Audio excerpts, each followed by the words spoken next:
TIFU when I got kidnapped by a girl, nearly shot by her Confederate stepfather, and hitchhiked to the wrong city. This is a long one, and I hope this counts. If not, feel free to remove. PS, ET equals estimated time. 3 years ago, I went on a vacation to Los Angeles, CA with 2 friends. We went out one night, to some club, and in walked an absolutely stunning woman. Latina girl, looked to be about 22 or 23, done up to the nines. Anyway, I went to buy 2 drinks, and by the time the drinks were made, she disappeared into thin air, gone. ET, 12 a.m, we were all tired, because we had been up for nearly 24 hours, so we went home to sleep. I get on Tinder, not making much of it, and start swiping for fun. All of a sudden, I get a super like, notified that someone really liked my profile. I shit you the fuck not, it was her. After confirming I was at the same club as her that night, she said she wanted to come say hi, but her friends dragged her out.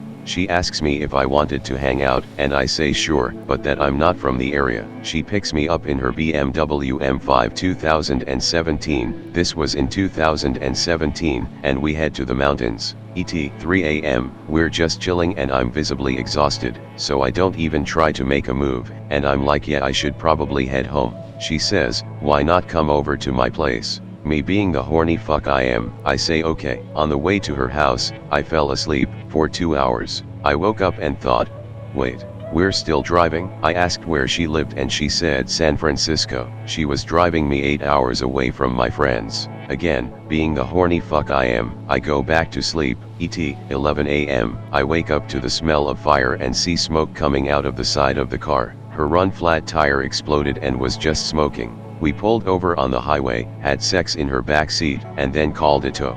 Turns out her credit card had recently been stolen and she was waiting for the new one. She tells AAA to cancel the truck, and Googles the nearest tire shop. Coincidentally, it's 2 miles up the road. I walk my ass down the road, buy a tire, with her money of course, walk back, and change her tire. ET, 1 p.m, we finally get to her house. We're on her driveway, and she says, oh, I forgot to tell you. Long story short, I was adopted. My adopted parents got a divorce, and my adopted mother ended up marrying the super racist guy. He's a Confederate and he owns guns. You need to sneak into my bedroom without him seeing, because he will shoot. I thought she was fucking lying to me. I walk into the house and see 4 large Confederate flags, and a wall of vintage guns. There was also a pistol on the dinner table, and her step-psycho father was walking around on the phone, smoking a cigarette. I book it into her room. Finally I felt safe. ET, 2 p.m, she talks to her stepdad and tells him that she has to study, so he shouldn't bug her. We're now smashing, again, and her stepdad knocks on the door. He tells her that he is going to the grocery store. We move into the living room, where we start smashing for a 3rd time. I see his Confederate flag, and I know she hates him at this point, so I pull the flag down and we're having sex on his flag. My plan was to nut on his flag and hang it back up. Sorry r/users, don't get butthurt, I was a kid. All of a sudden, I hear a back door open. This motherfucker came home early, and he sees me clear as daylight. He charges to his car, I charge to her room, and she charges after her stepdad to slow him down. She runs upstairs to me and gives me $300 and tells me to catch a cab back. I get dressed as quickly as possible, and he picks up the flag, picks up a revolver, and comes to her room. He's banging on the door, as I'm getting my clothes on and before I get my shoes on, and he is screaming. I open her bedroom window, climb onto her roof, and the moment he breaks the door down, I jump into her pool. I quickly looked up and saw him see me in the pool. He shouted down that he was going to come down and shoot me. I hopped her fence, and that was the last time I ever saw that crazy fucking lady again. ET, 4 p.m, I have the $300 she gave me,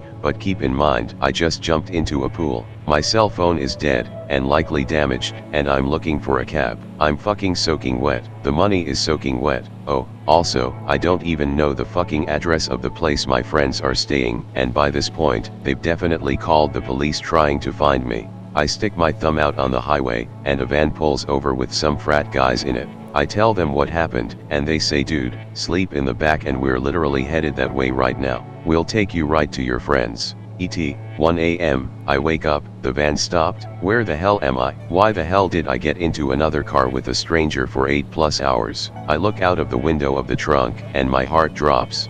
I told them I needed to get to LA, but I see a sign that says San Diego, California. To make matters worse, they had a phone charger in the car and I completely forgot to charge my phone. ET, 2 a.m. I walk into the San Diego International Airport and check flights to Los Angeles. There was one. Price, $295. ET, 6 a.m. I flew back to LA, had $5, my passport, a dead cell phone battery, and the worst smelling clothes you could image. ET, 8 a.m. I end up finding the McDonald's near the town we were in, asking people for a cell phone, getting one, going onto Facebook, and messaging my friends. They send me the address and I walk the 5 miles. ET, 10 a.m. I knock on the door, they open it, and I tell them to get ready. I've got a story that you're not going to fucking believe. Edit, fell asleep in girl's car going back to her house 8 hours away. Nearly shot by her stepdad when he found us sleeping together. Jumped off her roof into her pool. No cell phone. Caught a hitchhike to San Diego with frat guys instead of LA. Caught a flight to LA with $300 she gave me. DM, HS.